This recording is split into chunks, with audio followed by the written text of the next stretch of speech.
Can I ask directors to take their seats, please?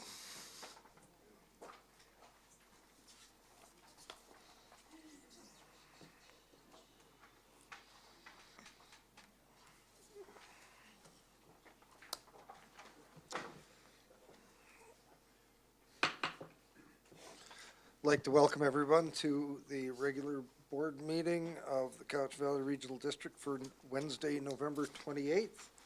And just before I get started, I'd just like to make note that today this meeting is taking place in the unceded traditional territory of the Coast Salish people. And my second point, which I'm not exactly sure how I want to deal with, so maybe I'll just ask those of you around the table. Normally I would ask at this point to everybody turn off their noise-making electronic devices, but I've been just informed, and I remember from this morning, that we're having a nationwide emergency notification in about 23 minutes, I believe. So how would we like to deal with this? Leave our noise-making devices on and stop and turn them off when that happens? Suggestions? Do that. I see nodding around the table, so.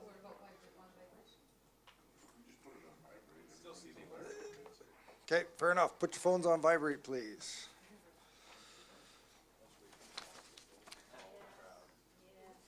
So you have a published agenda before you. Are there any directors that have any new business for consideration by the board today?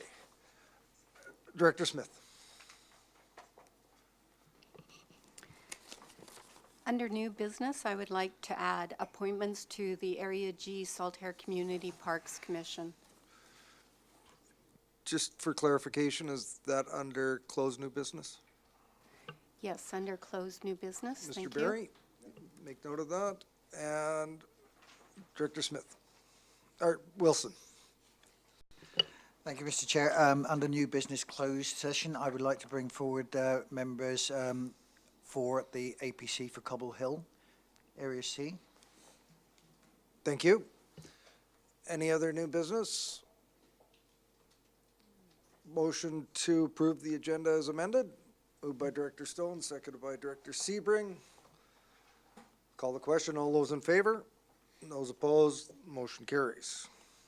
We have minutes from our regular board meeting of November 14th. We had a chance to review them. Moved by Director Stone, seconded by Director McGonigal. Any discussion? Call the question. All those in favor? And those opposed? The motion carries. Mr. Barry, item 3. No business arising from the minutes. Now we come to public input period. Now is the opportunity for individuals in the gallery to provide input to the board. And the public input procedure policy is on the screen. Welcome. Good afternoon, Mr. Chair. I'm Cliff Evans from Shawnigan Lake. On your agenda today, under committee commission reports, is number 4 chicken bylaw for Area B. And Mr. Chair, this is under zoning bylaw 985. And as you know, areas A, B, and C had a common bylaw 3520, and for some reason or another, Area B was put back to 985. And we've been operating with 985 for a couple of years, and Area A and C have been operating with 3520. Mr. Chair, when you discuss the bylaws, is there any chance, and I know that the planning staff is very, very busy, that maybe there could be some discussion on getting Area B back into 3520 so we're on board with everyone else in our area. Thank you very much. Thank you, Mr. Evans. Is there anyone else in the gallery that would like to provide input to the board today? Last time? All right, let's go on to the next item. We have delegations. I'd like to welcome forward Judy Stafford from the Cowichan Green community.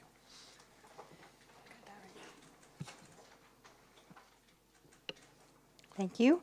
I'm Judy Stafford, the Executive Director of Cowichan Green Community, and I also want to acknowledge that we're on the traditional territories of our territories of our Cowichan neighbors and friends. I also want to acknowledge and congratulate some of the new members around this table. Some people don't know me yet, but you will. I'm sure you're so excited. And I also want to acknowledge that some of our staff are here today. And I just want to thank you for allowing us to present on this important topic of food security. So as we're thinking about December and the holidays, thousands of families in our community will be gathering to celebrate holiday season. And no matter what your faith is, December can bring cozy get-togethers with family and friends, time away from work, annual traditions, and of course, lots of amazing, delicious food. But for 31% of the children in Duncan who live in poverty, there won't be very many presents under the tree, or warm beds to sleep in, or a place to celebrate their family traditions. And instead of warm and nutritious meals, there will be empty tummies and parents who are feeling guilty and overwhelmed. In January earlier this year, the Ministry of Social Development and Poverty Reduction hosted a community meeting with 90 members of the community who had lived experience of poverty, frontline workers, advocates, nonprofits, and businesses. And they were presented several topics to discuss, and they were asked 2 questions. What issues are facing you and people living in poverty right now? And what would address these issues and help you and others get out of poverty? Many issues were discussed, including housing, employment, mental health, etc., and some of the comments were related to food. These are some of the comments that were captured, which I found quite distressing, and they were unknown to me, that the price of food in some stores actually increases on check day. Junk food costs less than healthy food, so people choose unhealthy food. People with fixed high expenses have nothing left over once they pay for rent, hydro, and their phone, that the food bank is their only alternative. And sometimes the food bank can go as long as 3 or 4 days where there will be no fresh food. On Sundays, the only free food is the shelter from 12 till 1, and if I miss that small window, I have nothing to eat all day. Food hampers don't last more than a few days, and people can only get 1 food hamper a month. We're starving, we don't have money, and often they, meaning stores, are going to throw away the food anyway. Some businesses discipline staff for giving people food and put security locks on dumpsters, and that doesn't seem fair. I'm grateful to have food banks, but we'd like to be able to choose our own food. People need to have a choice. And there's a lot of food waste by stores. So in that meeting, they also said what were some of the suggestions and support they would like to see. So regarding food, they suggested converting food waste to free food, about to spoil food put into a community fridge, more zero waste food programs, and make it illegal to dump eligible food. So to be honest, we didn't know this meeting was happening. And it was funded by the same ministry that at that exact same time was funding our food recovery project. So it was interesting that this community meeting was happening and these discussions were happening and the solutions that were presented were something that CGC was working on. So since January, we did start initiating this project, as some of you know. And in July, we started picking up food from 1 grocery store 2 days a week. And since that time, just with that 1 store, we've already covered 26,000 pounds of food. And right now, as of this week, we are picking up from 2 stores 5 days a week, with 2 more stores starting in the next few weeks.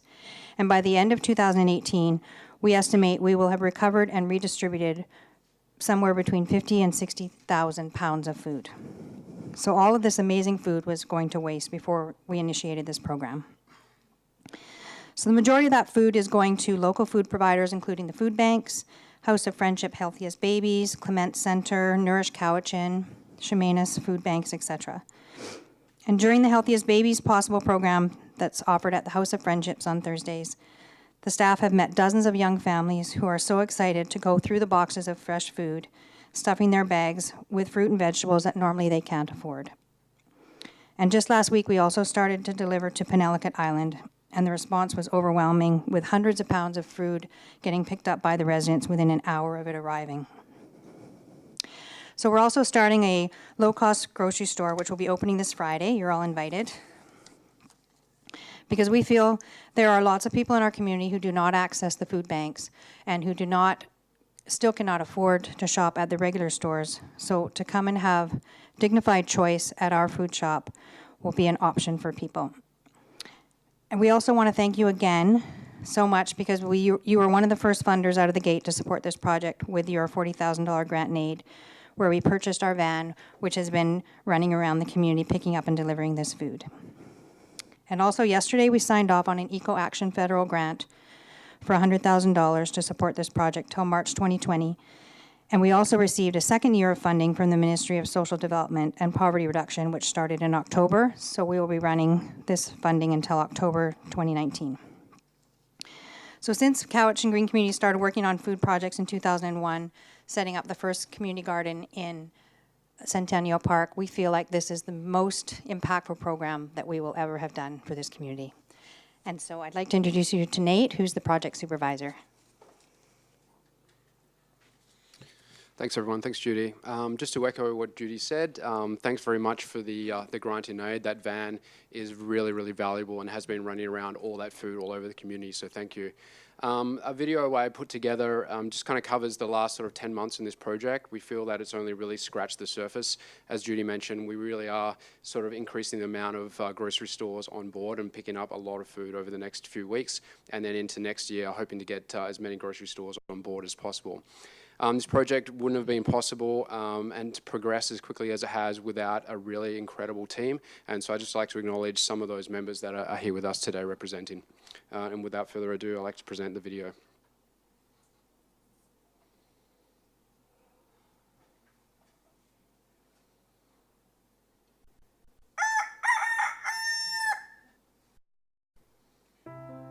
I'm sure I can add the volume up a little bit here.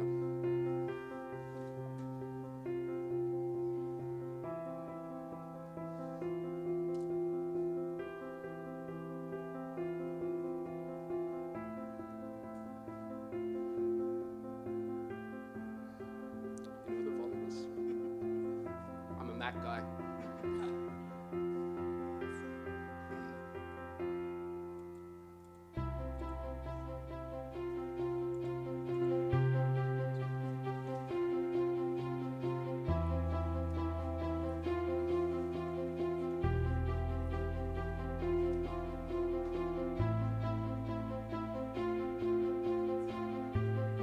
I see this project influencing the community.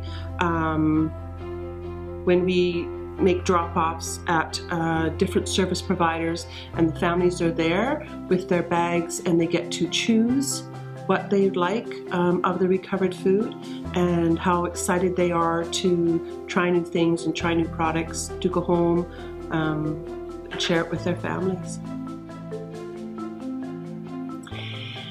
When I read about the program, I thought that it addressed a couple of my passions, one of which is cooking and anything to do with food, which I absolutely love, and the other is being of service.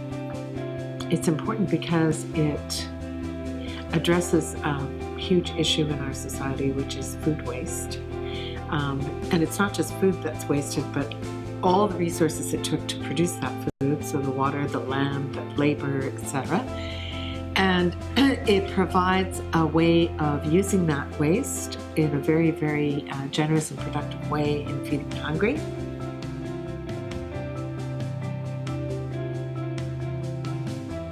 I chose to become a participant because food insecurity was in the Cowichan Valley, which is staggering that in a first world country that 1 in 5 children don't have access to food. So being in the food industry and cooking, I figured that there was a much bigger problem at hand and I wanted to be part of it. We have diverted in 9 short months 13 tons of food that's gone to service providers within the Cowichan region, and the remainder of the food has gone to feed our livestock with local farmers.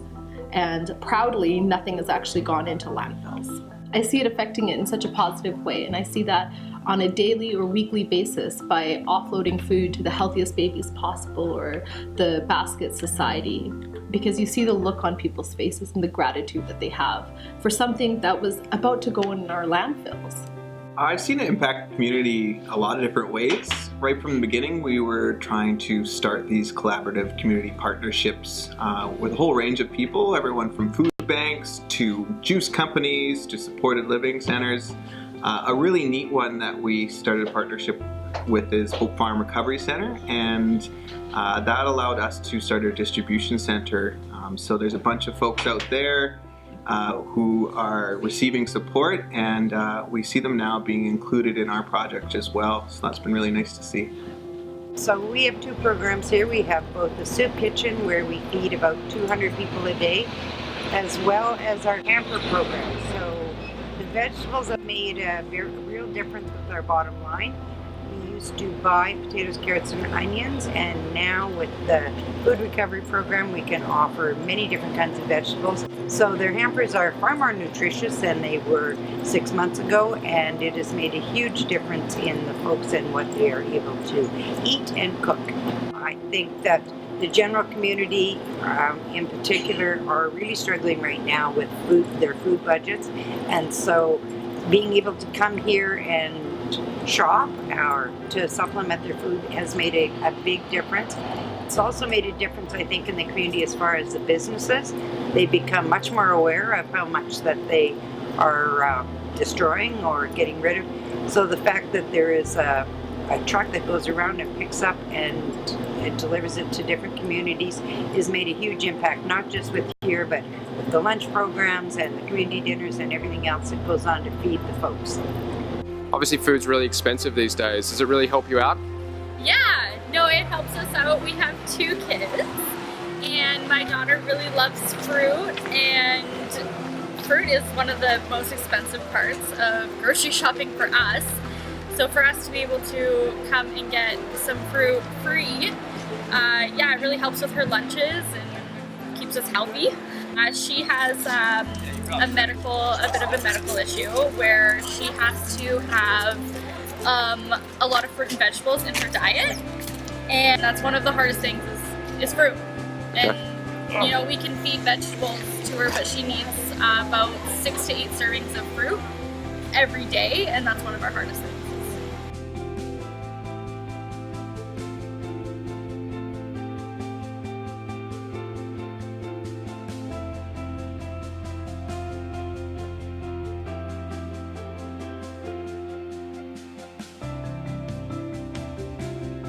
It's always the longest part, is all the thank yous.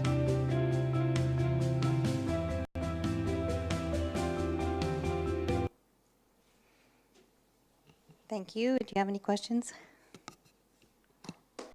Okay, you can clap. I said thank you first. Thanks, Tim. Any questions for Judy and her team? Director Marsh.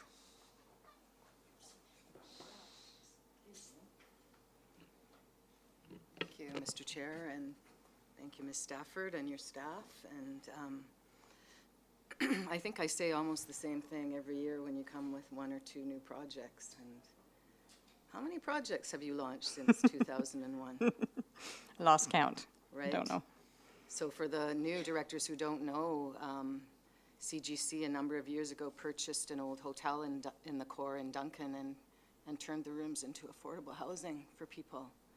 And they've helped people to grow food and grow community at their community kitchen. They help, as you noted in the video, people who might be lonely to have a place to make a difference and gather, and they've created a lot of bonds. And I just, it moves me so much every time you guys come. There's always something new, I think.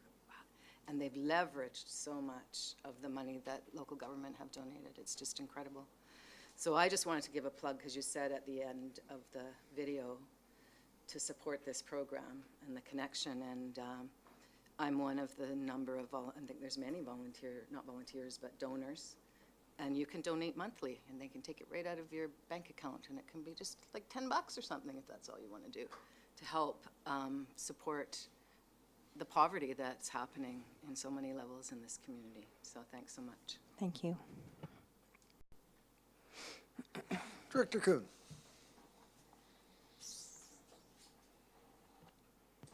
I have a question with regard to the food. Now, the vegetables and the fruit that are being discarded, are they still in such good shape that that you can use them? All the Like- pictures in the video were the recovered food. So when you saw all the food that was in the tables and in the bins, those were all food that was picked up from local grocery How do stores. they determine at what point they throw it out? Well, each store has their own policies, I'm sure, but to be honest, we're astounded at the food because well, it's I- beautiful. that's And a lot of times what happens is they have a new order coming in, and so they just have to clear the shelf for the next amount of food that's coming in that's already been pre-ordered. And sometimes things just don't sell that they think they're going to sell. When we talked to the Mustard Seed in Victoria that's also doing this similar project, they said that since the inception of their program, that the grocery stores have been adapting their purchasing policies and they're actually getting less food now, which is good and then not good. So right now, we picked up from one new store yesterday and we got double the amount in one day than we were getting from another store that we were already getting a lot from. So yeah, we're already not concerned, but already scrambling and making sure that we can get the food out the door because it's a lot and it's beautiful. Well, I think what you're doing is fantastic. Thank you. I mean, I'm the kind of guy that hates waste, and really. And doesn't like Grant and AIDS too much, too, I don't think so.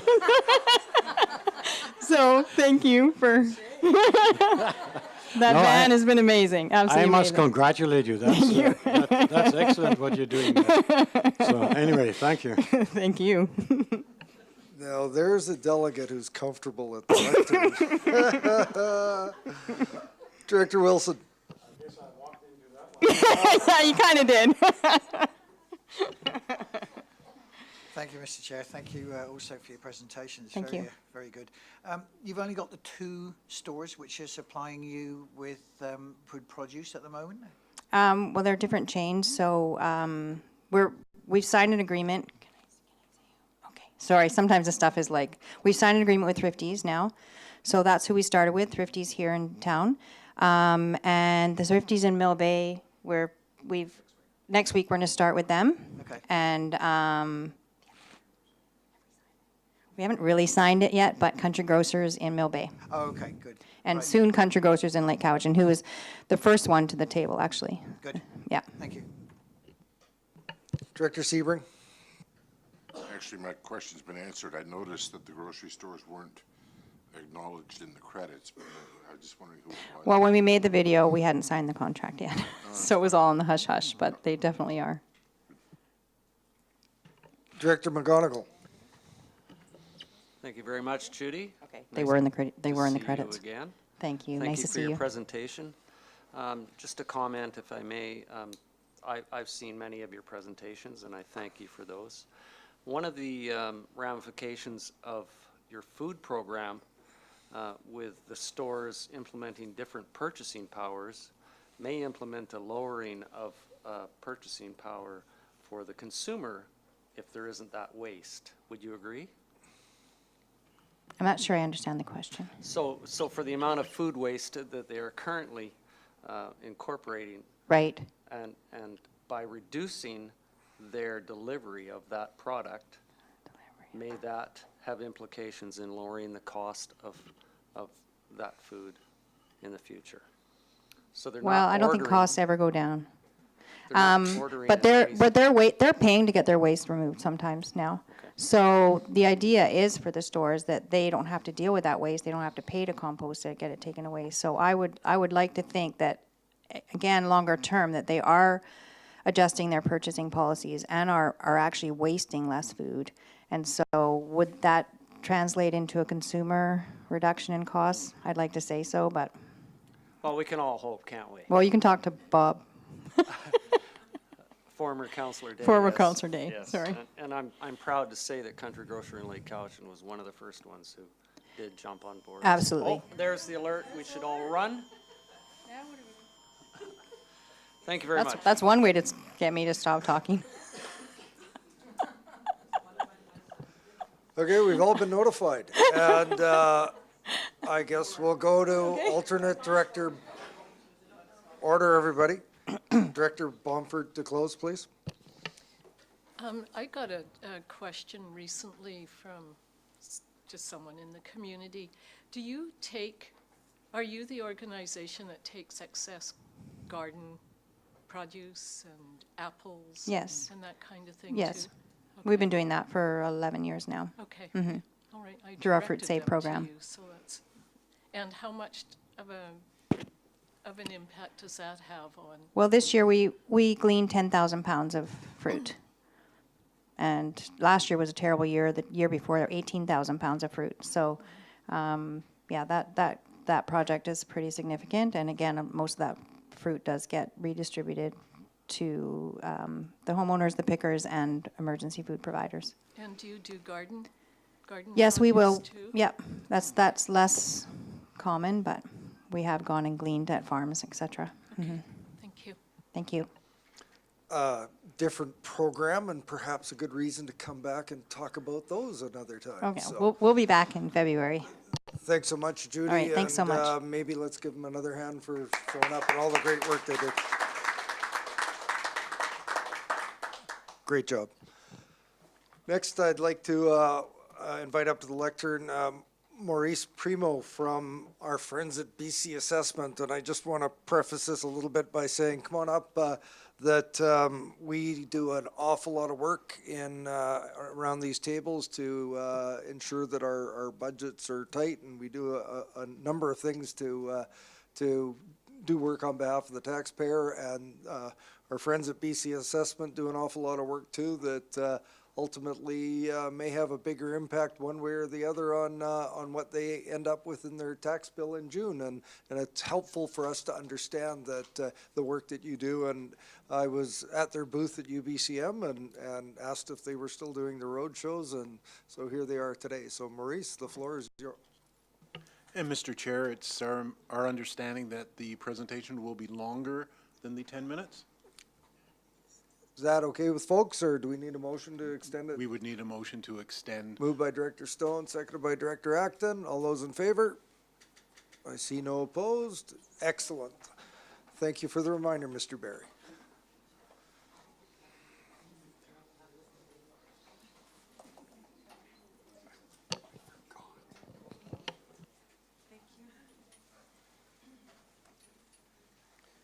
Thank you, Mr. Chairman, members of the board. Thank you very much for the invitation to come today to the Cowichan Valley Regional District to allow me to give a presentation about what BC Assessment does, how we do it, and why we do it. It's a very high-level presentation. My name is Maurice Primo. I'm a recently appointed Deputy Assessor for BC Assessment in the Central Vancouver Island region. So let's get right into it.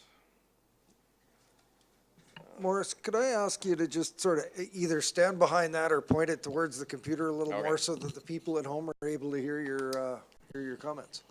There we go. Thank you. I talked too loud, so I just wanted to step back a little bit. Okay, are we good? Okay. So, as I mentioned today, I'm going to speak to the basics of property assessments and give you a little bit of a 2019 role highlight, a bit of a preview on what's coming in the 2019 assessment role. Our staff are diligently busy putting the final touches on the assessment role, which closes next Thursday to December the 6th. So they're all hands on deck, feverishly preparing our assessment role for everybody. So today I'm going to talk a little bit about BC Assessment, why we were formed. I'm going to go into some valuation and classification clarification points. We're going to look at the assessment cycle and some key dates. A bit of a relationship between assessment and taxes, and some early rural market trends, and some sources for some resources for you where you have some more questions. So I'm going to start off with a small video. It's quite entertaining, but it gives a very good highlight around what we do and why we do it. Bear with me a moment here. This is Milltown, a typical town with typical townsfolk. But when it rains, the whole town, from the mayor to its mouse, have the same messy problem: mud. Milltown's mud is affecting everyone. The shopkeeper can't keep his shop clean. The widow Swenson can't safely walk down the street. The only way to get to your wagon is to trudge through the mud. And a mayor with muddy shoes, well, that just isn't mayorly. What Milltown needs is a brand new boardwalk along Main Street. But who will pay for the new boardwalk? Everyone gathered at a town meeting to figure out what to do. Some folks said the shops along Main Street should pay for the boardwalk because they would benefit the most. Others thought that because the rich folks had more money, they could afford to pay more. The farmers felt that they would have to raise their prices if they had to pay for the boardwalk, and the business owners of the wagon shop and the sawmill thought that they would have to raise prices too. The widow Swenson said she was on a fixed income and wondered if she had to pay the same as everyone else. And the railway owner didn't show up at all, so some folks thought he should pay for everything. What they did agree on was that as a community, everyone had a collective interest in the good of the town. And the one thing they had in common was they all owned property in Milltown. So it was decided that each property would be taxed, and a portion of the money collected would be used to pay for the new boardwalk. What seemed fair to everyone was to tax each property based on its value and how it was being used. So the owners of the wagon shop, the sawmill, and the shops along Main Street would have to pay more tax because of how their properties were being used. And based on the value of their property, the folks who lived in bigger houses and in better neighborhoods would end up paying more tax than the average homeowner. It was decided that farmers would get a break because higher taxes would mean the price of food would increase, and this would affect everyone in Milltown. And everyone agreed it didn't make sense to tax properties like schools and churches because they were already publicly funded and provided services available to everyone. And even though the widow Swenson lived on Main Street and her property could be developed in the future, it was agreed that she would pay less tax because she had lived on the property for many years. In 1974, the Assessment Act and BC Assessment were formed from principles just like these. BC Assessment was created to provide uniform assessments, which are relied upon to build sustainable communities throughout BC. The good people at BC Assessment determine the value of your property, send out a notice once a year, and then ask you to decide if the value is accurate. To keep things fair, you have the option to check and compare the values of other property assessments online. Thanks to the funding generated from your property taxes, improvements like a new boardwalk and services like police, fire, schools, and hospitals are made possible in your community. From Milltown to your town, BC Assessment. We value BC.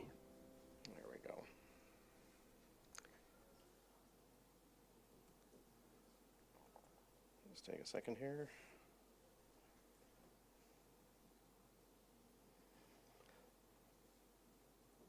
So that was a good little slide, or a good little presentation to give us a bit of background on what we do and why we do it. I want to explain to you how assessment and taxation work. Okay, Let's start hold on a off by second. creating a small town with only 3 houses. stealing my- Each my house work is different and has a different value. The first house has a market value of $200,000. There we go. Just rolled into the next video there. Okay, here we go. So as the video mentioned, we were formed in 1974 under the Assessment Authority Act in the response to fair, independent property assessments throughout British Columbia. The practice in the past was actually municipalities would do their own assessments and establish their own tax rates. So there's no impartial second party looking at values. You know, when you're establishing your property values and your rates, it could be construed as, that's not very fair. We are a provincial crown corporation, completely independent of taxing authorities, and we are solely funded by the levies from your property taxes and do not get a stipend from Mr. Horrigan. So our product every year is the annual assessment roll, as you know. It's an annual list of property values that provides stable and predictable base for real taxation purposes in British Columbia. It identifies ownership, value, classification, and exemptions within each property, and I'm going to go into the property classifications here shortly. Represents over 2 million properties with a total value of $1.86 trillion every year. That number is a little outdated as we're just producing the 2019 assessment roll, and we're seeing our values. We're looking at a total provincial tax roll of about $2 trillion, just over $2 trillion. And of course, it provides a stabilized base for taxation for local governments and raises about $7.5 billion in revenues per year. And we will probably see more of that, more revenues in the coming year with the increased tax roll. So just to give you a little bit of an overview around how BC Assessment is structured, we have a President and CEO, Mr. Jason Grant. He's been in the chair for 2 years now. We have a VP Assessment, Mr. Dwayne Bates, and in the Vancouver Island region, which you see in kind of the shaded mustard color there, we have 3 primary regional offices and our corporate head office, Victoria, Nanaimo, Courtenay, and our head office is at Uptown in Victoria.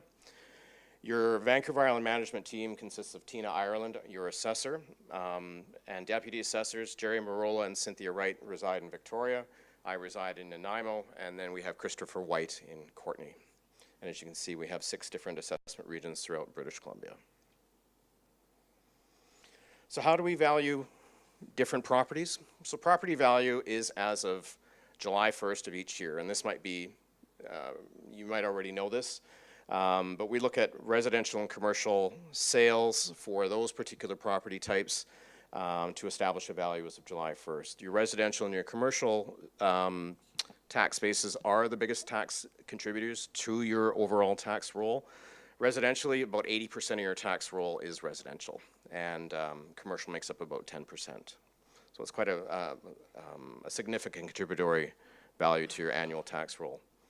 So as we know, the market value is the most probable price that property should bring in an open market. Under all conditions, knowledgeable buyer, willing seller, exposed to the market, both acting prudently and knowledgeably to establish a correct sale or a fair market value for a sale of a property. We also have properties that are valued under legislated rates, which are set by cabinet, and those would be farms, managed forest, supportive housing. Those are all set by cabinet each year. So we only take prescribed rates that are delivered by cabinet and apply them in those cases for legislated rates. So we have 9 different property classifications in BC Assessment. And what is a property class? So a property class for us delineates how a property should be grouped and valued in terms of its use, as the video mentioned. So your residential property class encompasses quite a large volume of properties, including your single-family dwellings, condominiums, stratas, manufactured homes, duplexes, triplexes, some recreational residential properties as well. Your utilities are your BC Hydro, your Fortis Gas, what we like to call long skinny things, linear, fiber optics, and that sort of thing. Supportive housing, again, is property class 3, and those particular rates and values are set by cabinet. They're typically $1 per land and $1 per improvements. Major industry could be port properties, seagoing loadouts, and that sort of thing, sawmills, pulp mills. Light industry is light manufacturing. Business and other is your income-producing properties, your shopping centers, and basically anything that doesn't fall into the above property classes defaults to business and other. Managed forest land is pretty self-explanatory. Those are also rates are set by cabinet each year. Recreational nonprofit can be your golf courses, can be different parks and other recreational facilities in the area. Farmland are again set by prescribed legislated rates, and those are properties that have achieved farm classification through an application process each year. So I just want to speak to some dates. Morris, just before Yes. you go on, do you prefer to go to the end and answer questions, or can you take questions during the presentation? That's a good question, Mr. Chairman. I can take questions at any time. I'd suggest we try and hold them, but our Director Sebrings put his hand up, so fire away. I'm good to hold, I'm good either way, but 2 questions, going back to those 9 tax classes. We just, before you, had a budget orientation for the new members, and the tax classes, you identified 9. I think we as a regional district only have 5, and the ratios are set by the province. We can't set tax rates at a regional district relative one to another. So you have, as opposed to at the municipal level where we can play with that every year. right, so Yeah. going back here, so you have 5 property classes? Was it 5? You should have.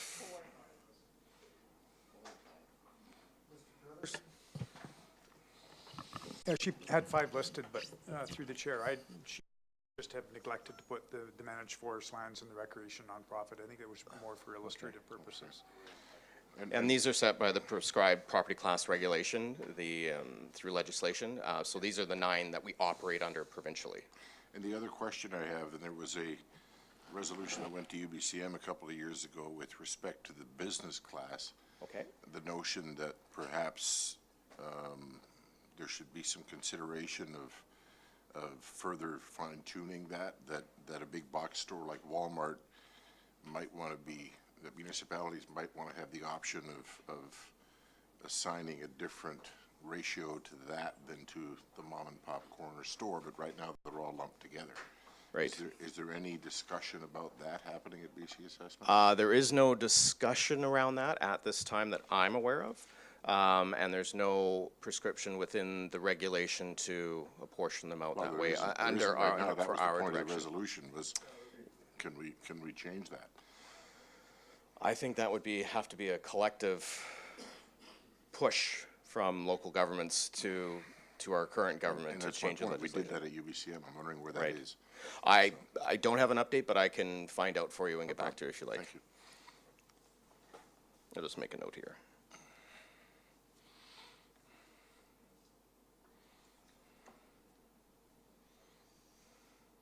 Okay. Any other questions at this time? Director Nicholson? I'm kind of interested in the recreational nonprofit. So that would be like golf courses, which are, sorry, that would be like golf courses, which are private kind of recreational things? So I have a list here. I didn't want to get too long in the tooth around talking to it, but golf courses, skiing, tennis, ball games of any kind, lawn bowling, public swimming, trap shooting, archery, ice skating, water slides, museums, amusement parks, horse racing, rifle shooting, horseback riding. That's what's in the prescribed property regs that's right out of the regulations, to give you an idea. Okay, so what about the nonprofit, and where does institutional come in? Institutional comes under class, I think it's class, I believe it's class 4. No, sorry. Such as hospitals and that sort of thing. Yeah, those would come under class 8. Sorry about that. Okay. And That just, seems like a funny lumping. and just to remind everyone It's a that, very high-level overview. The regs are quite comprehensive. and just to remind everyone that this is a sort of high-level general overview, and we can certainly connect offline to if we have any specific questions around this. Absolutely. I'm willing to take any questions and your cards and respond to you as soon as I can. Director McGonigal. Just a quick question on managed forest. Does that include public and private forest lands? That includes, that's a good question. Yes, actually it does include public and private, yes. I had to think about that for a second. I don't deal much with managed forests, so I had to stop and give it a think, but thank you. Proceed. Okay, thank you. So I'd like to speak to some of our assessment dates. Idea. We operate on an annual cycle. Right now, we're just about to close the assessment roll and release the assessment notices to the public as of January the 1st. So that's coming up very soon. Once you have your assessment notice, we invite the public to call our office or look online at our assessments and make inquiries around your assessed value. If you're not happy with the assessed value, you have until January the 31st to file an appeal against your assessment. From February 1st to March 31st, the Property Assessment Review Panel sits in each community in British Columbia. This is a government-appointed panel that is impartial of BC Assessment that will hear the complaints and the concerns of any citizen or property owner around their assessed value, classification, ownership, and such. So those hearings happen from February 1st to March 31st. April 1st to September 30th, we engage in the bulk of our work throughout the year. We do assessment projects of various types in all property classes throughout the year. We look at new construction and the building permits your local governments provide us, and we follow up with those to add that value to the assessment roll. April 30th is the deadline to appeal to the Property Assessment Appeal Board. If you are not happy with your decisions from the Property Assessment Review Panel, you do have this option to appeal it to a higher level and a more formalized process. July 1st is our evaluation date, so it's a very critical date, and we ask everyone to keep it in mind when you're examining your own property values or you're looking at the values of others. We use July 1st as a point in time to measure value against sales to produce the annual assessment roll. Then we get into a period which we're just wrapping up now, is the production of our assessment roll. As I mentioned earlier this afternoon, our appraisers are very busy closing down the assessment roll for delivery for the 2019 on January the 1st. October 31st is a very important date in our cycle. It's the physical condition and permitted use of a property.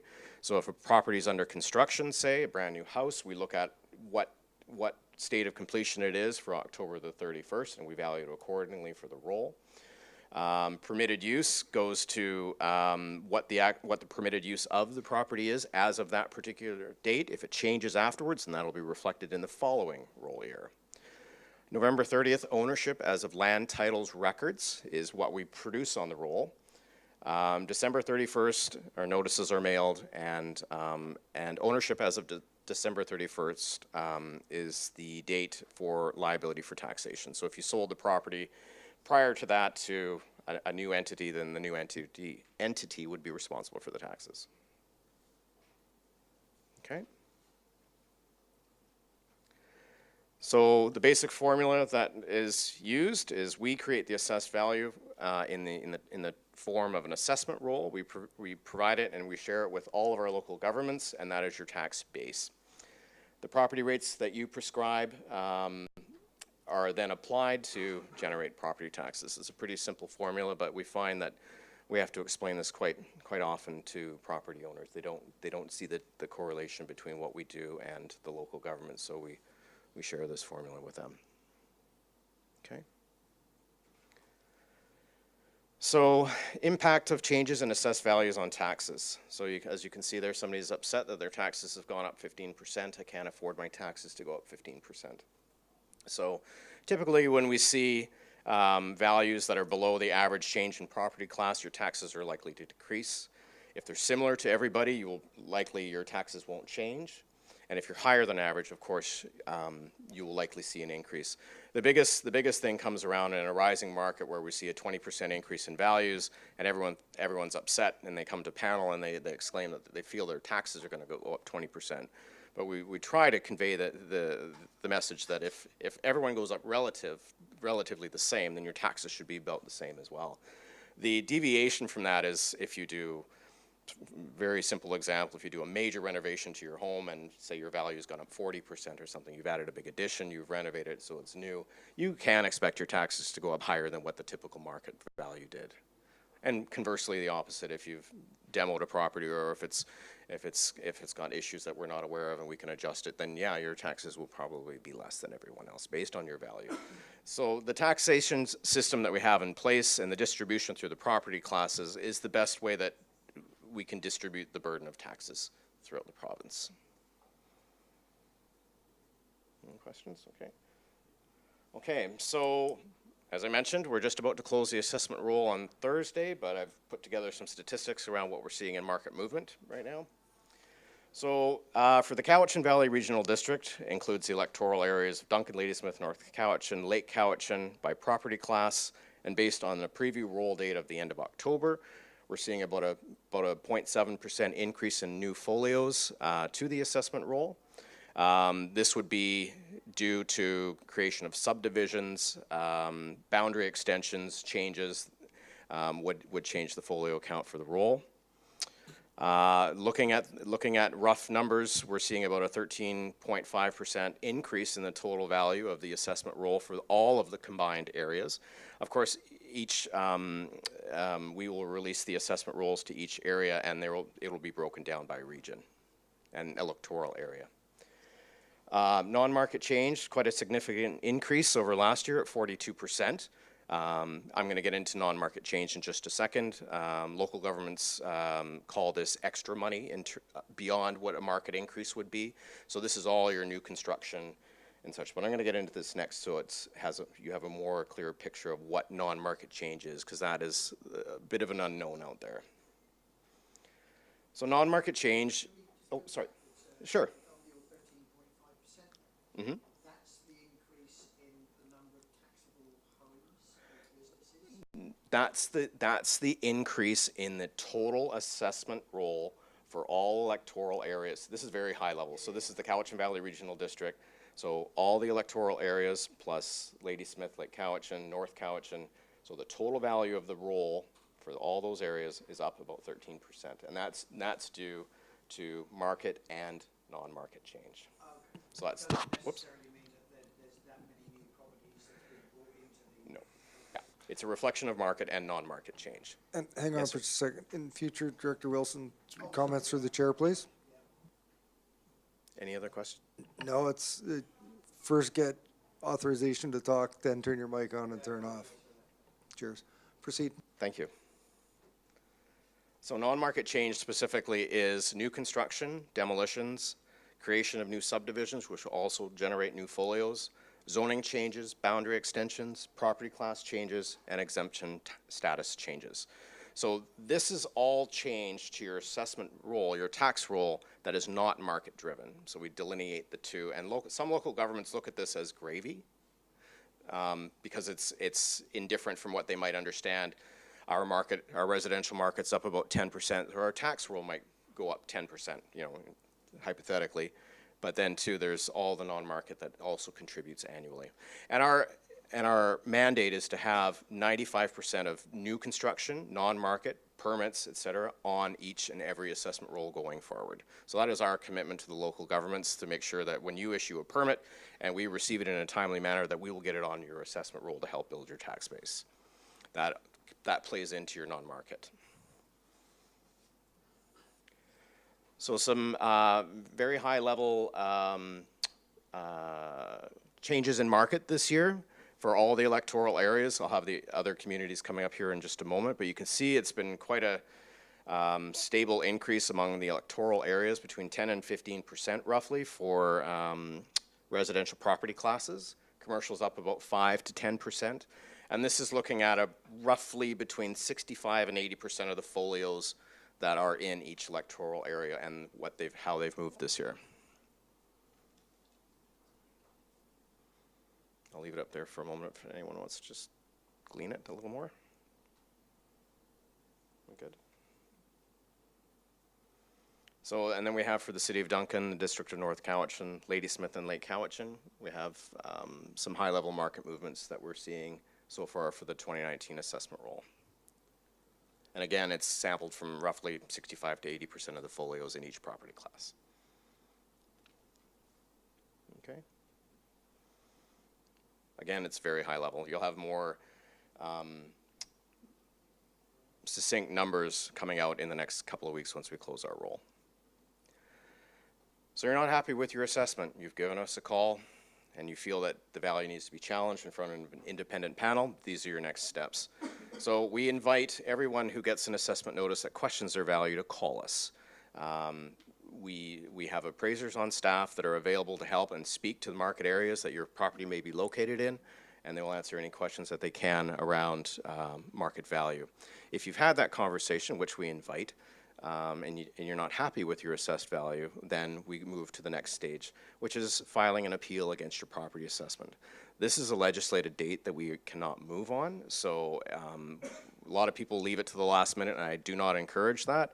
If you feel you need to challenge your assessment, please do it in a timely manner and make sure your appeal is filed. And as we talked about earlier, February 1st to March 15th is the first level of appeal with a property assessment review panel. Again, an independent tribunal that'll sit and listen to your concerns about your property assessment, property class, ownership, and such. Beyond that, if you're not happy with the decision of the property assessment review panel, there's a provincial assessment appeal board. This is a very formalized stage of appeal where there's fees involved to appeal your property assessment, and usually involves submission of written briefs to resolve an issue. So as I mentioned, both boards are provincially appointed and independent of BC assessment and taxing jurisdictions. They can look at the assessed value, classification, exemption status, and ownership of any property. Decisions are based on the review of evidence presented at the hearing or available at the hearing. And appeals to the Property Assessment Appeal Board can only be appealed further on a point of law to the BC Supreme Court or BC Court of Appeal.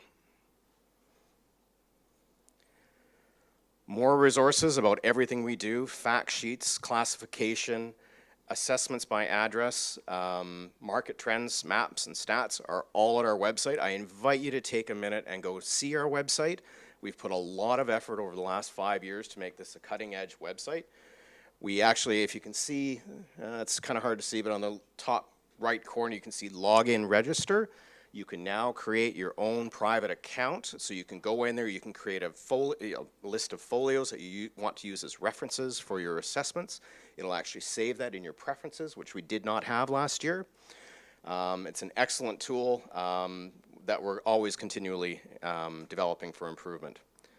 Importantly, I also want to note too, the services for government, that is your portal to the data delivery website where you can access your assessment rolls, your tax rolls, your revised rolls, your supplementaries.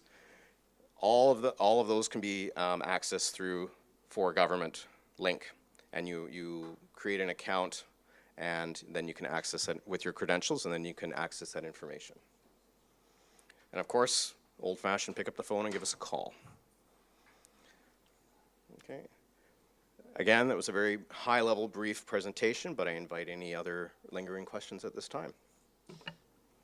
Let's start a list here. Director Salmon, go ahead. Anyone else? Thank you for the presentation. Just if you had any comments communication to the public about the assessment. Here we have a brochure that everybody gets in their annual tax bill. Okay. And it shows tax per 100,000 of assessed value. Yep. From this year and then the previous year. So what happens with that then when we get an assessment, say, going up 15%? Okay. It actually shows the amount declining. So the amount of tax is actually per 100,000 has declined, even though we've had a tax increase of, say, 5%. Right. But so people think their taxes have gone down often because they just look at it's lower this year than last year. Yeah. I just wonder, is there a best practice on that, or is that a common approach? Or? Well, one of the things through my 14 years of talking to the public about assessments is that, you know, your assessed value may go up, and, you know, in a perfect world, if there's no pressures to a local government for project or infrastructure, you know, or outstanding bills or whatever that need to be paid, your taxes should relatively be if your tax base grows and everyone moves at the same rate and all other things remain constant in terms of your planning for your budgets for the year, can likely expect taxes to decrease slightly. And inversely, if the tax base shrinks, you can likely see taxes go up, because you still need to attain those certain revenues to run your community. And barring any infrastructure upgrades or special levies, or, you know, like a pool or something like that, you know, you may have to adjust your taxes accordingly. Yeah, it was more just on the question of the communication of the. That's more us than BC assessment. And you know what? That is a very common thread to explain it, is your dollar per thousand. We use that as well too when we explain what your tax impact may be. I know the city of Nanaimo, I work with them quite often. They have an excellent tax calculator on their website. It actually helps people understand what their current taxes may be, given last year's activity. So it factors in market movement for what we provide, and then the property owner can make a semi-informed decision of where their taxes might end up. Of course.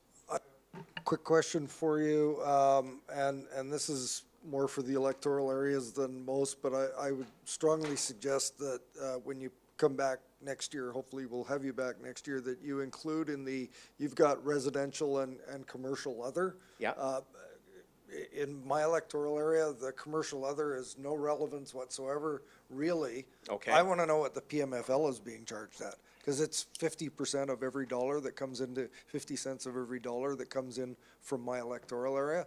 And I think there's a lot of the other electoral areas, the rise or fall of the taxes is based on the valuation of the private managed forest lands and the revenue that we derive from them. So, you know, you may add a third column for the electoral areas and include the PMFL in that, because that has a dramatic impact in a lot of the electoral areas. That's some good feedback, thank you. Yeah, I can definitely consider that. Again, you know, I know there was a new council, and my ask was to give a very high-level presentation, but absolutely, Mr. Chairman, I can incorporate that into a presentation. I can come back at any time that you want me back to speak, whether it be in camera or out of camera, around your assessment or tax rolls. I invite any CFO or CAO to give me a call at any time if you want us to talk about any specific issues in your electoral areas or in your own local governments. Please give me a call anytime. I'll leave some business cards at the front table here for anyone who would like to take one. Excellent. Looks like we have a final question. Director Smith. On some assessments, I've seen where it states that it's an incomplete, so somebody is in the middle of a renovation and it's incomplete, but sometimes I see those run year after year on the same property. Is there a timeline that these renovations or upgrades, people talk about leaving a few boards off the outside of their building, then shows that their house isn't complete, and then the assessment isn't brought up to date? Right, that's a very good question. I've seen that a lot. So what we call is when you're building a house, say, or you're renovating a house and you're doing a major change to the property, we look at the percentage complete as of October the 31st. And then that goes on as a non-manualized structure. It means it's a structure in progress in the works. So we give it a very generic title on the assessment notice. We have, based on the permits that you provide, we log those on every folio, and we send out property information collectors to check up on the status annually of that particular property. We do find that some are perpetually unfinished for whatever reason, lack of funds, disability, whatever the case may be. If they haven't proceeded and they haven't completed the structure, we have to value it as such as of October the 31st. Where we find that we get into a bit of a disagreement with the property owner in that we feel that your house is completed, we do put it on the assessment roll as complete, and we may get challenged on it at the property assessment review panel. I've had people come to me and say, my house is not complete because I haven't put baseboards down. For me, that's not, I don't buy that. Your house is complete for the most part. Some cosmetic issues does not warrant your house being incomplete. Does that answer your question?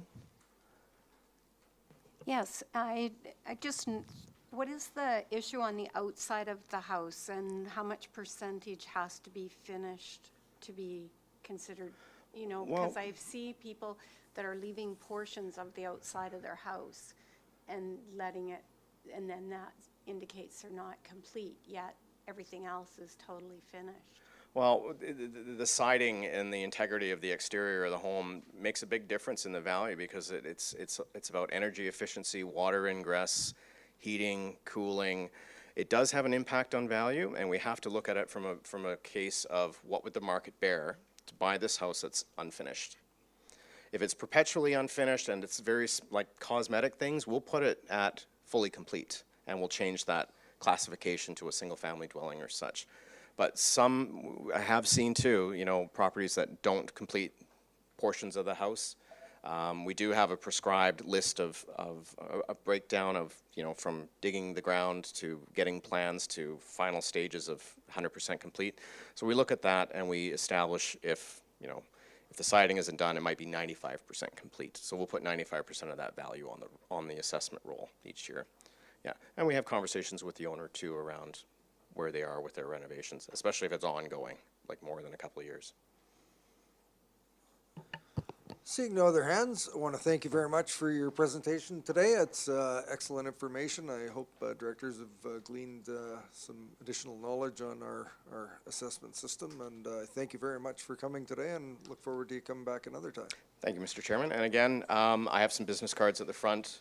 You can call me privately on any issue that you want to discuss in your local areas, and I'd be happy to answer your questions for you.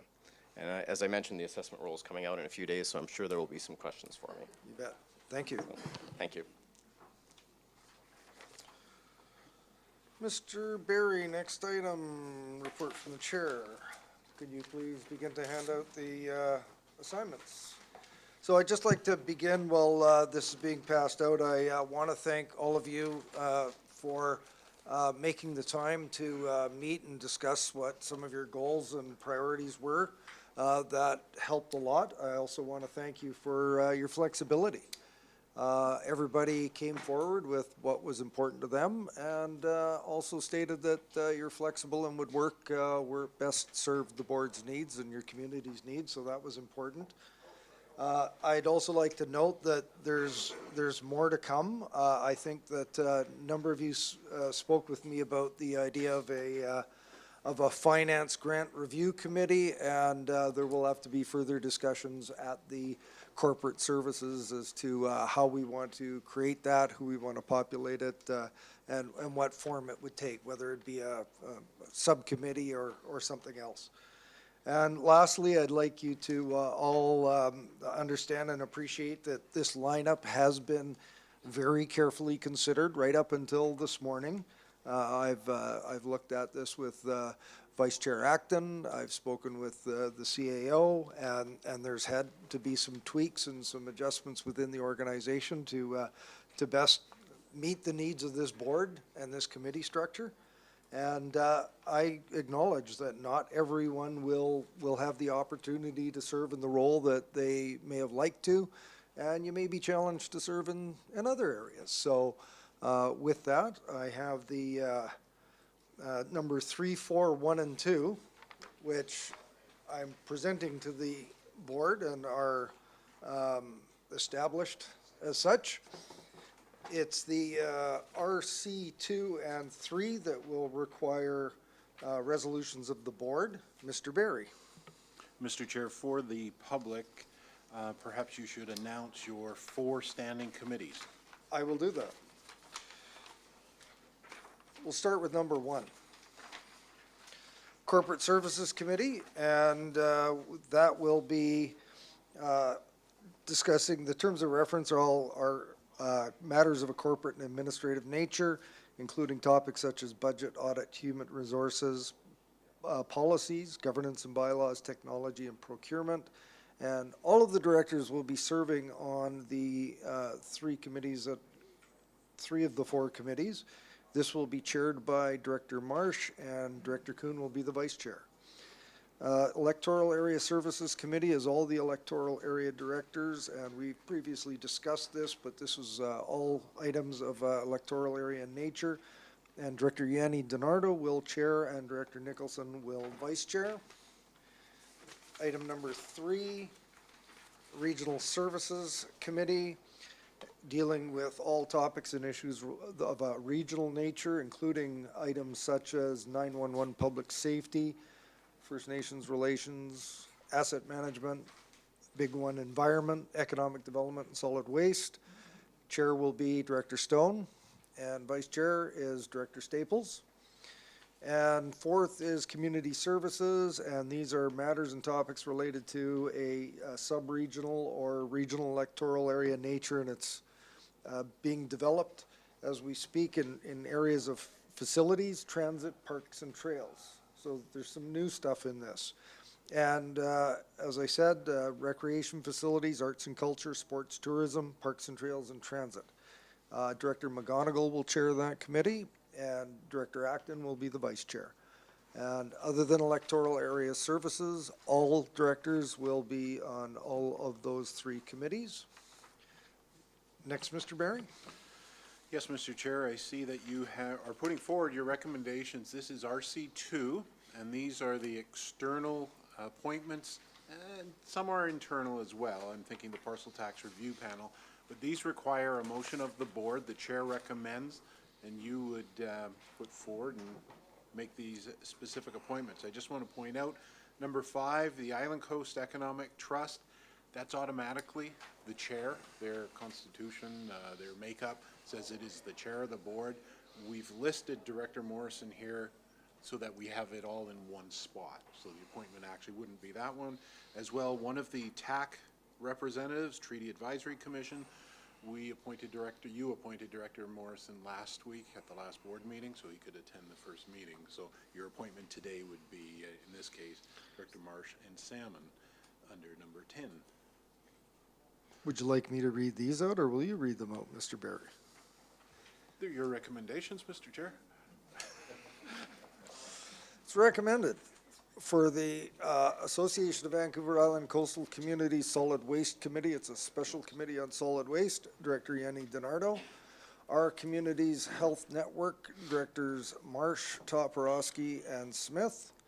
Couch and Lake Community Forest Co-op. This is Area FRI Director appointment, Director Kuhn.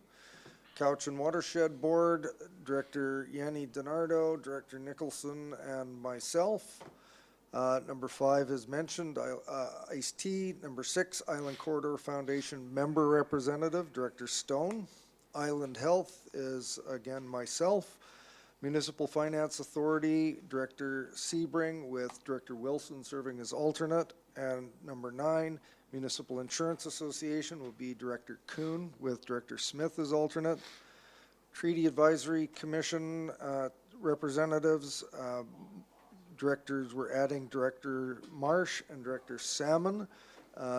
Just for information purposes, Director Marsh will go to the Hulkaminum Treaty Group, and Director Salmon will go to the Tamuk table. Number 11, Vancouver Island Regional Library Board, Director Marcotte, with Director Salmon serving as alternate, and Parcel Tax Review Panel, Director Kuhn, Marcotte, and Wilson. And would someone move a recommendation of that effect? Moved by Director Stone, seconded by Director Acton. Any discussion? Director Kuhn. I fully realize that I've been a pain in the neck for the Watershed Board. I feel I should be on that board because Area I has by far the largest amount of population that is affected by any changes of the lake or anything that has to do with the water supply up there. So this is what my request is. I would like to stay on the Watershed Board. Thank you, and thank you for your comment, and Director Kuhn, you shared that with me earlier, and these are the appointments that are being considered from this board, and there's other pressures and considerations, and at this point, this is the list that I'm recommending. Director Sebring. 2 questions. One is to Director Kuhn's comment. To be clear, these are appointments by this board, not by you as chair for under these other appointments, so it could be amendable if the board wanted to do that. Okay, I just wanted to be clear. I'm not suggesting we do it. I just wanted to be clear in my head. And kind of off topic, but I had my hand up earlier and I wasn't acknowledged. We used to have a transit committee that's now being umbrellaed under community services. Is that or does transit continue somewhere else? It's part of community services. Okay, I just wanted to be clear. Thank you. Any other discussion? Director Marsh? Yes, thank you, Mr. Chair. So the Regional Hospital Board, I know, is chaired by the chair. Is the vice chair the vice chair? Okay, thank you. Seeing no other hands, I'm going to call the question. All those in favor? And those opposed? Seeing Director Kuhn opposed. The motion carries. Mr. Barry, next. Yes, and the third recommendation put forward by the chair for the committee is listed on RC3. A select committee. The chair doesn't create a select committee. That is you as the board, but the chair is recommending that you create this committee. I have a separate suggestion, recommendation for the name of the committee, but I'll let the chair indicate what the role or the purpose of your recommendation is. And thank you for that, Mr. Barry. And yeah, that's way too long a name for a select committee. I was toying with the DTC BCC Select Committee, but that's way too long as well. In discussions with many of you and back to the inaugural meeting, it was very clear that items like code of conduct were important to this board, and they're important to me and many of you. And there's also the unresolved or incomplete discussion around compensation and benefits, and opportunities for training for new directors, but directors that have been here for a while. So the discussion and after interviews and hearing what you as board members had to say, this became very clear that this was something that should be explored further. We could have waited until we looked at the corporate strategic plan work, but I see this as being a very focused and timeline-oriented type of activity. So with this, I think Mr. Barry, who's been doing this a lot longer than me, is recommending that we create the Director Services Select Committee and would entertain a motion to do such. Moved by Director Stone, seconded by Director Acton. Mr. Barry? And Mr. Chair, because it's the board creating this committee, you should name the members. And I see here you are recommending Director Acton as the chair, Director McGonigal as the vice chair, Director Yanni DiNardo, Director Marsh, Director Nicholson, Director Salmon, and Director Stone. That should be part of the motion. And the other thing too is the select committee is not a standing committee. It has a finite purpose, the terms of reference, so it's usual with a select committee for you to establish a deadline date of when they are to report back with the final report. So that should also be included in the resolution. So are we Director Acton? I'd be willing to suggest a deadline date if it's amendable in the future, if we could come back and renegotiate that, or once we figure out exactly how much work and discussion, how often we're going to meet, I would suggest a year. Sounds fair to me. Any other thoughts? Did you have your hand up, Al? Yeah, I did. I have no objection to this committee or its composition. I was a little surprised that I wasn't selected on this, considering I did so much work on the Code of Conduct in North Cowichan. That's pretty much mine. But be that as it may, I just want to make myself available to the committee if they want to bounce ideas, because I've done a lot of work in this governance area, so we'll just leave it there. As Mr. Barry stated, this is a creation of the committee, and if you wanted to add a name or if someone wanted to yield so that we had a workable number, we can do that as well. So what's the will of the committee? Director Salmon. I would be happy to yield. Well, I have no ego about this. I'm just saying, that's not what this is about. But I think it would be a good suggestion to add Director Sebring. And I'm quite happy to not have this extra meeting, so. Well, it seems perfectly reasonable, and remember, this is a creation of this board, and we want to have some work product back here so that we've got it to work with for the rest of the term. Director McGonigal. I would move Director Sebring be appointed to this committee. So would that be an amendment to the motion that's on the floor, Mr. Barry?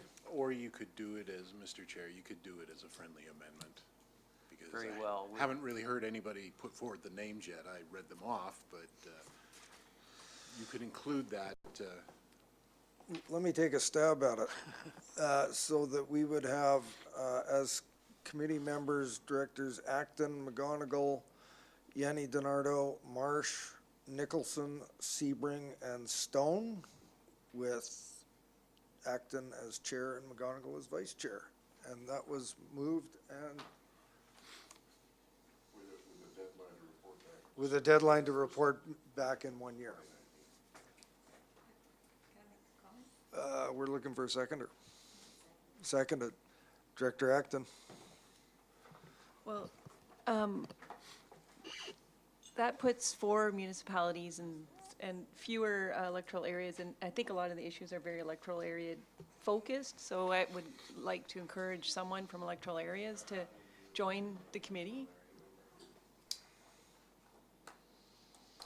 Okay, we're creating this on It's the not a fly, debate. which is fine, but we've just had Director Stone offer to yield. Director Marsh. This is awkward, but I just want to point out that, yes, Councillor Sebring did assist with the Code of Conduct. it came before our staff first, and he brought some things that created a revision. It's a great code of conduct, but it's available to us, as are the codes of conduct of every other. Sure. Yeah, so I agree that there should be more electoral area directors. So perhaps the chair would want to go back and have a look and make a recommendation at the next meeting, and rather than doing it on the fly, to look at what kind of, rather than just people feeling pressured to yield. I don't know, just my thought. Mr. Barry? Yes, Mr. Chair, through to Director Marsh, that's, I think, an excellent suggestion, because you were just given this. You haven't had time to reflect on it, and unless there was a plan for the select committee to meet before December the 12th, I'd say refer this to the next board meeting. Moved to refer by Director Stone, seconded by Director Marcotte. Not debatable. Call the question. All those in favor? Those opposed? No opposed. The motion carries. Just a point of personal privilege, if I might. And not to- Director Sebring. I just want to set the record straight. What North Cowichan staff did was based on 30 pages of stuff that I gave them. So that was the process. Not everybody was aware of that, but that is what it was. And thank you for that, Director Sebring. And I think that, let's keep in mind that we're looking to do a few things here, and I'd like, for those people that are interested in serving and those that would rather not, please contact myself or Director Acton in the next few days so that we can have this on the next board agenda. Mr. Barry, what's next? Or actually, looking at the clock, I think now would be a great time to have a quick bio break. So back here at 3 p.m., please. Weekly board information package, and it was spotted on there and brought forward to be included on the board's agenda. It's for information. This is inside the Alberni Clayoquot Regional District, and I believe it's Hawaiian First Nation is a partner in this. Director Marsh. Yes, thank you, Mr. Chair. I noted that when we got it in the package that they were looking for feedback by November 18th, and of course we've passed that deadline. But I didn't know, I was up in this area. My daughter was at Bamfield Marine Station this summer, and she was working also on one of the islands out in this area. And I understood this was an area that many were concerned about any kind of fossil fuel spill because it's such a pristine area. So I didn't know if we wanted to discuss or why I guess we didn't get a chance to discuss it earlier because of the election. Is that right? I don't know the date that this came in, but. Well, we didn't get it until after the Yeah, 18th till after on our the- information pack. Like, we didn't have time to meet it unless there was a special meeting. So I didn't know if there was an interest on this board to send feedback or not. I'm interested, but I don't know if anyone else is. Sounds like no. Director Sebring. I guess I would, first of all, the date on this was November 1st that it was submitted, so it did come after the election. But, you know, the deadline for submissions being November 18th, the agency is currently in the process of establishing a list of interested parties in terms of receiving updates or providing opportunities for public involvement if there's going to be a federal environmental impact assessment process. I'm not sure what that means. Is it a case of if we establish ourselves as an interested party that we could still be involved in some of the public involvement in the environmental assessment process, or is it just a case of getting updates? The letter is a bit unclear to me. I think. Director Marsh. I think I can clarify just from my own personal, I myself, as an individual, asked that there be a Canadian Environmental Assessment Agency environmental assessment on the project. I think the Great Bear Rainforest isn't far from here, if someone could correct me, but that's what basically I understand this is asking individuals and whoever, local governments obviously, if they sent it to us, do we think that the Canadian government that there should be a national environmental assessment on this project? And I do think so. And I just don't know what we can do since we, just because of, I don't think it was that courteous for them to send it to us on the 1st of November, knowing that, there was an election, but that's how it happened. So if there was an interest in saying, yes, we do feel that the Canadian government should do an environmental assessment before we have an approval of a project such as this, maybe they would allow us to do that. So since we're past the deadline, and this is a kind of a green banana, I'm happy to wait if the board would like to consider and get a report on implications of getting involved before the next meeting. But I would like to know if this board would like to me, it's irresponsible as local government to not say, well, you're darn rights, we want every environmental assessment possible for our coast. So, but maybe I'm the lone wolf in this state, so I don't know quite what to do. Well, I'm looking to hear from or from board members as to if we are to take action, what that action might be. Is there anyone else would like to venture in? Director Nicholson? Well, I'd move that we send a letter of interest in having an environmental assessment. We have a motion before us. Is there a seconder? Seconded by Director Staples. I see Mr. Barry scratching something out very quickly, and turn to Director Sebring. I'm just wondering whether the motion is appropriate, given that the deadline was November 18th. I think the only option that's before us is to get ourselves on the list of interested parties. I think it's too late to ask for the environmental assessment. That should have been done before November 18th, the way I read it, and I see Mr. Carruthers is nodding his head in agreement, so I don't know. I'll leave it there. Director Staples. Can we simply just ask if there's a possibility for us to just send an email and say, we just received this? Is it possible for us to still provide input? That seems quite simple to me. Sorry, I was just distracted. So Mr. Barry's just made it clear that there's environmental assessment already underway. From the Canadian government? Mr. Mr. Chair, Barry? just looking at the correspondence, the subject of the email, environmental assessment of the Quispa LNG project.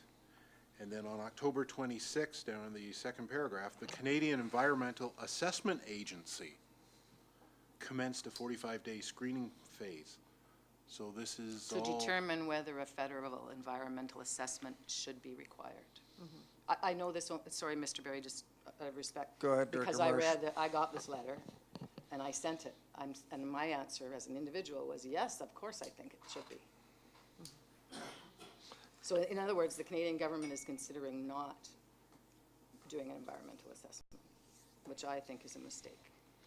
Director Staples. So just to repeat what I just had said a moment ago, is it possible for us to ask if there is still, say that we just received this and we would like to provide input as to the motion that was put on the table? And is that still possible for us to provide that input? That makes sense. Mr. Barry? Mr. Carruthers? I think a course of action might be like to ask if they're going to receive input is just going to delay.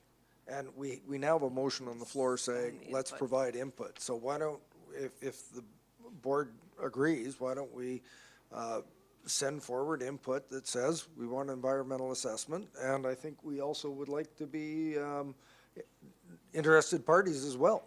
And I think that in even making the inquiry is a delay. And if they receive it and say it's beyond the deadline, it's beyond the deadline, but we made the comment. I think that's a reasonable course of action. How would we go about making that motion that we have before us to reflect that, Mr. Barry? Mr. Chair, as I was writing here, I've got a letter of interest for conducting an environmental assessment on the project be forwarded to the agency. And I think we want to also include that we register as an interested party. Yeah. Though I don't like friendly amendments, we'll call that a friendly amendment, correct? Yep. Any discussion on the motion? Director Sebring. I guess I would ask, why would we, as the Cowichan Valley Regional District, do this when the impacted local government is a different regional district. I'm sure that they have dealt with this at their table. I mean, are we going to intervene in, you know, every potential environmental issue that comes up on the island? Is this really our stuff? I'm just no disrespect intended, but if there was something going on up in Port Hardy, would we intervene in that just because this is just outside the boundary of our regional district? The fact is, it is outside the boundary of our regional district. So just asking the question. Fair comment. Director Marsh? Yes, thank you, Mr. Chair. Like air, water knows no bounds. Water systems don't know municipal or regional boundaries, and neither does the airshed. And if the environmental studies, if we get this wrong and there's, God forbid, an accident, the fossil fuel damp spill won't stay in that regional district. And so all we're saying, I think, by this motion is, yes, we think the Canadian government should do an environmental assessment. We're not saying, should you build it or not? We're saying, if you're thinking about building it, make sure you do the best of your ability so that there's not an accident. And we care about it because we care about the coast. Thank you. And I think it's reasonable that it's a neighboring RD, and I could, you know, I would welcome if we had a project going on in our region and a neighboring regional district wanted to provide comment and be an interested party, I would welcome that as well. And so, you know, the question is to further afield, that may be a reasonable question, but a jurisdiction that's contiguous to our boundaries, I think, is reasonable. Director Toporowski. Thank you, Chair. I think it's up to the board if we want to send a letter. And as Kate mentioned, water flows in different areas. And also just knowing from a First Nations point of view that having the non-First Nations people bringing their voice forward on concerns of environmental impacts shows that we're moving towards working together and protecting our natural resources. Thank you. Thank you. Seeing no other hands, I'm going to call the question. Oh, should we maybe have that read out, what you have, Mr. Barry, please, so that we're all clear? That a letter of interest be sent for conducting an environmental assessment on the project, and we will name the actual project, of course, and that the CVRD requests to be an interested party. Call the question. All those in favor? Those opposed? None opposed. The motion carries. Next item, Mr. Barry, committee and commission reports. Director Nicholson, CR1. Thank you.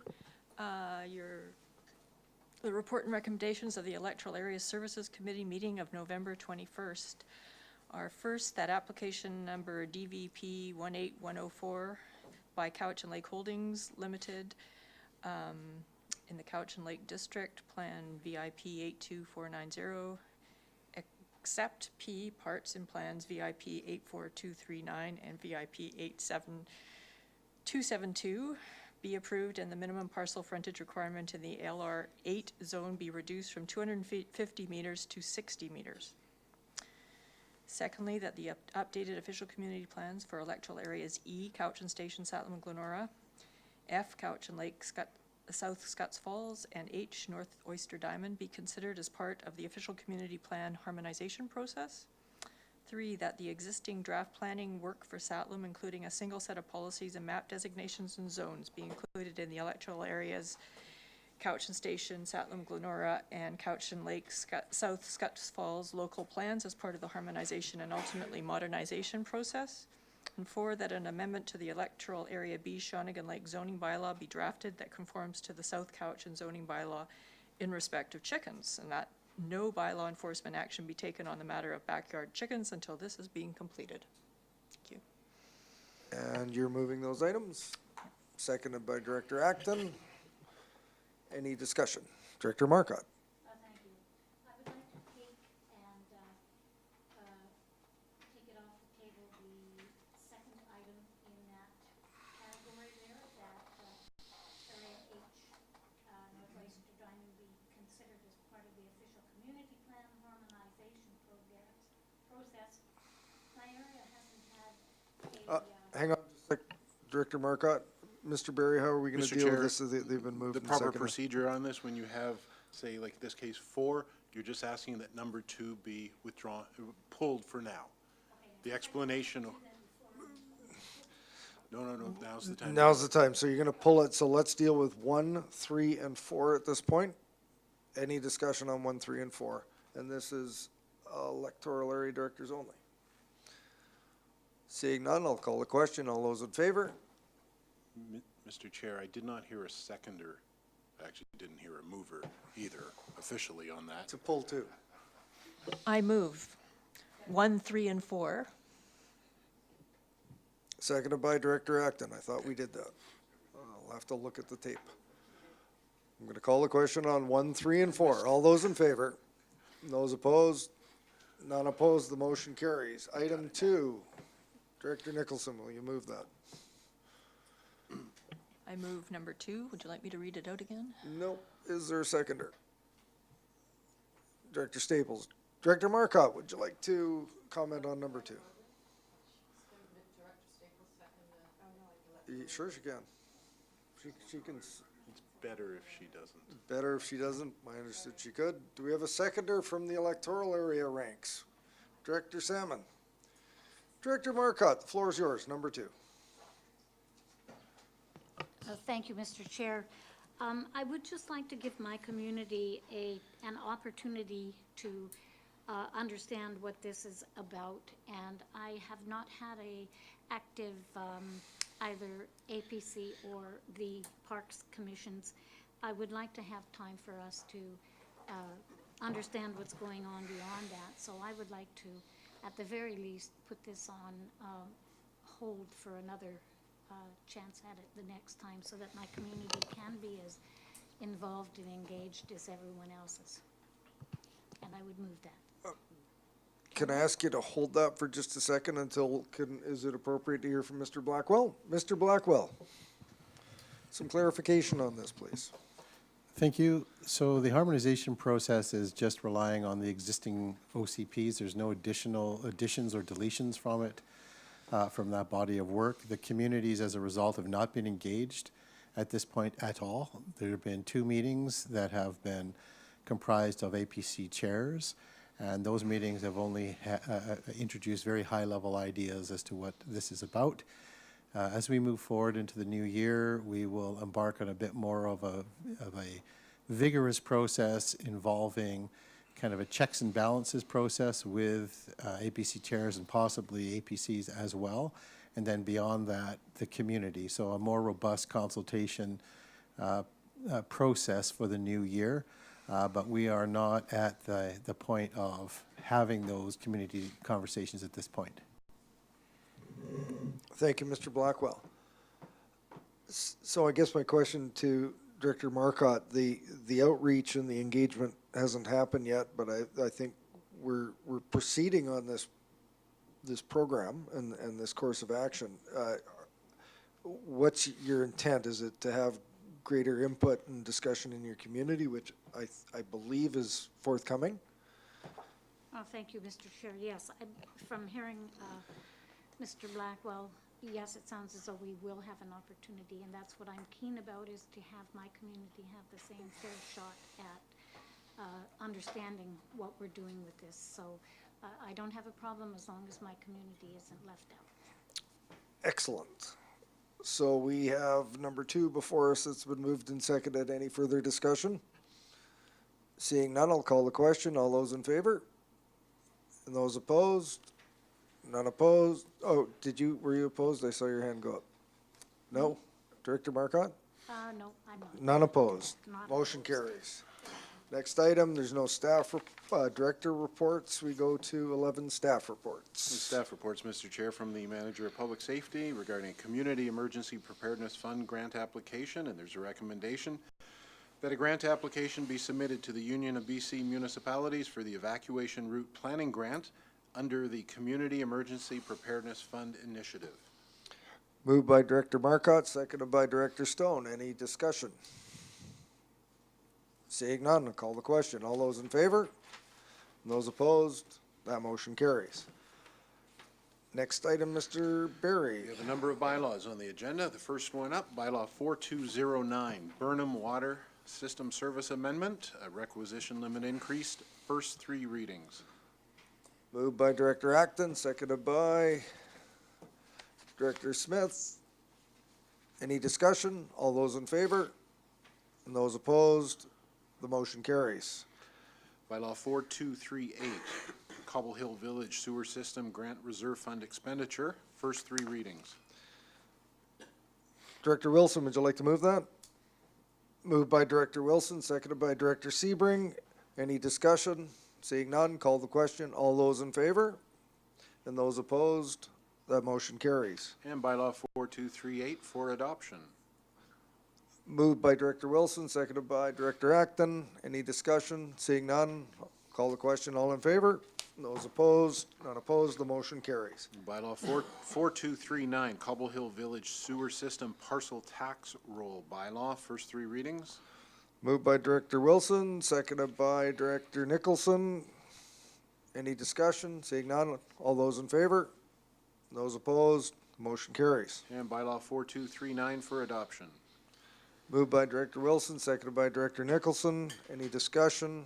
Seeing none, all those in favor? Those opposed? That motion carries. Bylaw 4240, Cobble Hill Village Sewer System Management Bylaw, first 3 readings. Moved by Director Wilson, seconded by Director Acton. Any discussion? Call the question. All those in favor? Those opposed? The motion carries. And Bylaw 4240 for adoption. Moved by Director Wilson, seconded by Director Acton. Any discussion? Call the question. All those in favor? Those opposed? The motion carries. Bylaw 4242, Lambourne Estates Water System Service Amendment, a requisition limit increase, first 3 readings. Moved by Alternate Director Bumford, seconded by Director Sebring. Any discussion? Seeing none, all those in favor?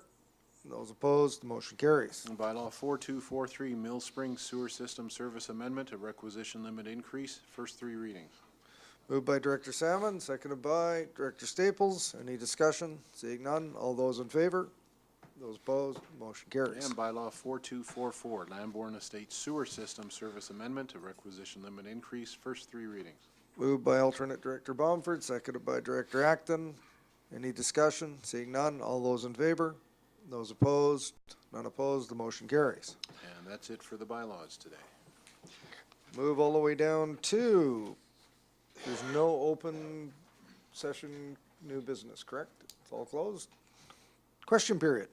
Any of the members of the public have any questions in regards to today's agenda? Mr. Chair, I'm Cliff Evans from Shawnigan Lake. Mr. Chair,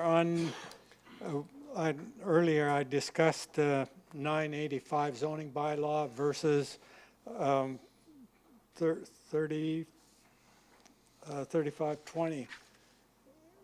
When do you think that Area B will ever get 3520 in back in? It's a great question. It's been an ongoing process for some time, and I would have to get back to you with updates from the Area B director and the other 2 directors and planning staff as to what the ongoing nature of those discussions are. I know that it was originally intended to be one global zoning bylaw for all 3 areas, and well, you accurately described it in your comments at the beginning. So I will have to get back to you as to find out if that is being pursued and when we can expect it to be done. Thank you very much, Mr. Chair. Thank you, Mr. Evans. Is there anyone else that would like to propose a question to the board? Seeing none, or to the chair? I believe we need a resolution to move into closed session. Mr. Berry? Yes, we do, Mr. Chair. Moved by Director Marcotte, seconded by Director Marsh. Under the items already published, call the question. All those in favor? And those opposed? None opposed, the motion carries. Take 5 minutes, please.